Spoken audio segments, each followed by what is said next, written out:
All right, so this is the racial caste system or caste system uh, that shout out to TB. He made me he brought it up on a live stream, and it made me take a little closer look at it and correlate it with a book.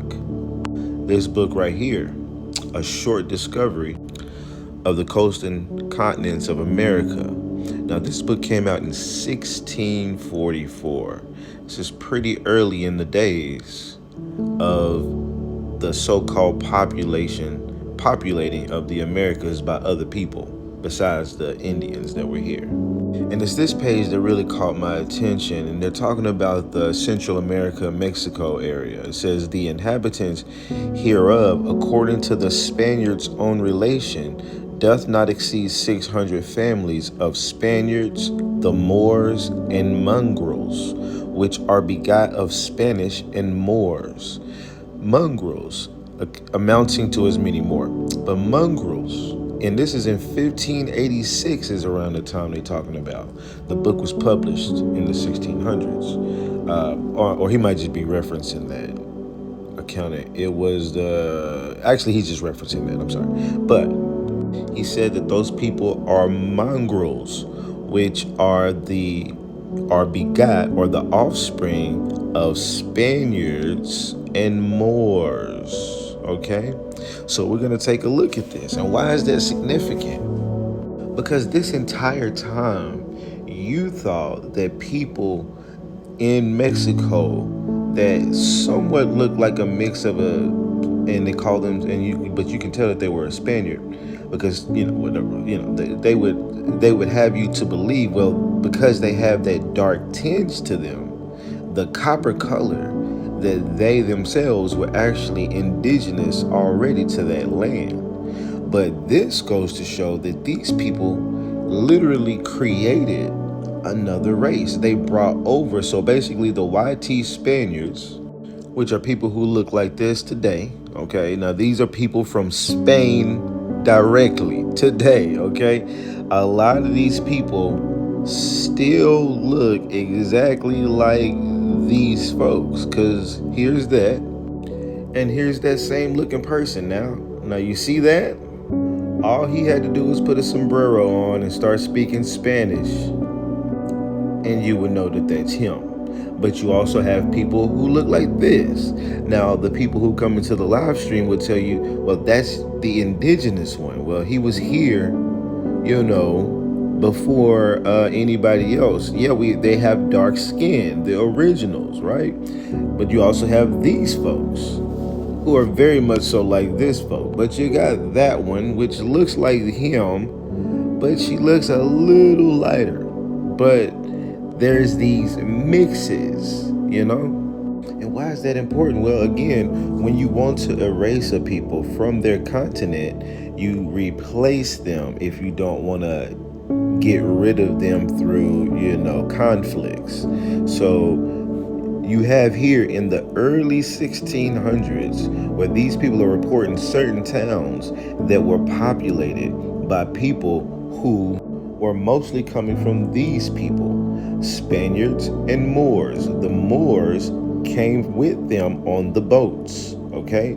So they brought the people over to create a copper-colored race. Why would they do that? Well, that's why they came up with this caste system. And there's a whole hierarchy of this caste system. I'm going to break down mainly the first two rows and get to around the third row. From this point, it just kind of gets convoluted, but this is going to show you what their intentions were. So number one, they say, hey, if you can get you an Indian to get with a Spaniard, well, now you'll have a mestizo. Most people today in that area of Mexico call themselves mestizos. Some of them call themselves chinos. We'll see what a chino is here pretty soon. But this is what they call themselves, meaning they're just the YT Spaniard that came and the Indian that was there. I heard this one dude to say, well, I was told that my people are a combination of the cultures who were brought here and the culture that's always been. They try to look. You're a Spaniard, they came over and got with an Indian, okay? And if you were to make that happen, you would have a mestizo. Now, their purpose for that mestizo would be for that mestizo to get back with a Spaniard. So a mestizo con what you would think is a mulatto, con española, so that becomes a cantizo, or almost like Drake having a kid with that, one chick he had a kid with, YT chick, and they had another kid, and you see how light that kid is, right? Well, once you get to where the castizo gets with another Spanish woman, he at that point is 100% Spanish according to them. What happened? In just 3 generations, you just wiped out the Indian. To a mulatto, another mulatto, to no longer a mulatto anymore, back to the YT Spaniard. And that Indian literally is gone in existence, if you don't think about it. But that really is how you get rid of some people. But let's continue. Let's say you having issues with the Indians getting with the Spaniards because they're not really too fond of that, their pale skin. Well, that's where that book comes into play. That's where you're taking Moor and a Spaniard. You bring them over together. Remember this book, okay? And remember, the goal is to wipe out the Indian. So they're gonna play a game. They're gonna take a Spanish and a Moor, bring y'all two over together because y'all partnered up on this voyage to come to America, create a mulatto, or what they would call a mulatto.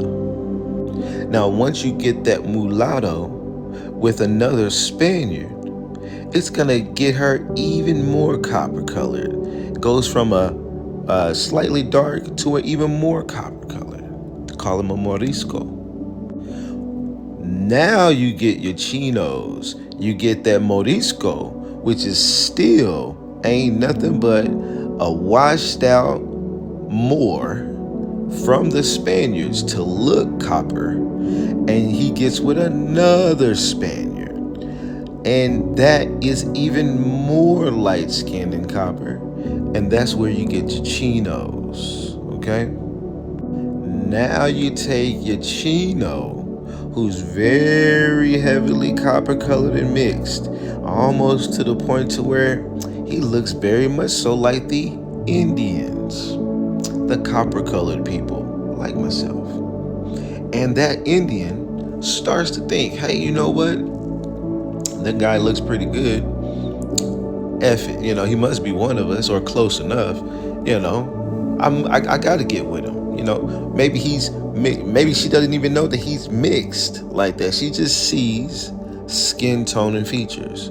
Need to look a little deeper into the phenotypes. That usually gives it away. But that's when you get it. So if you get a chino getting with an Indian, you get a salta arias. And that's a Spanish term for a racial mix, right? But it also says it can refer to the act of jumping back or moving forward or moving backwards, both physically and metaphorically.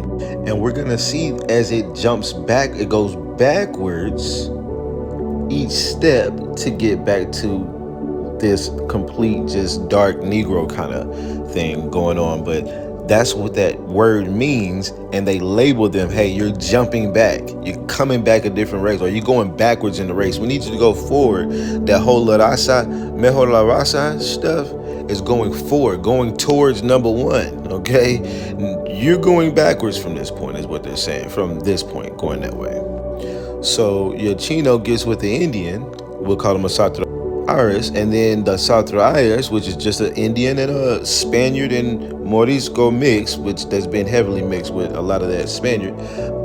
Then you get the Satra Iris to get with a mulata, which is another mixed, and that becomes a Lobo. Then the Lobo gets with the China, where China probably comes from, the word China, and that becomes a Guebaro, okay? That's a whole nother, it's just going back. The Guebaro with another mulata is an Abrazado.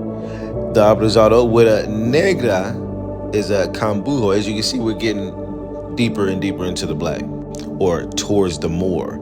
But if you get the Cambujo, which is already dark, and they get with another Indian, you get a Sambajo. But you can watch that Sambajo out with another Lobo. We'll call him a Campo Mulatto. And it keeps going, but I only got 3 seconds left, so They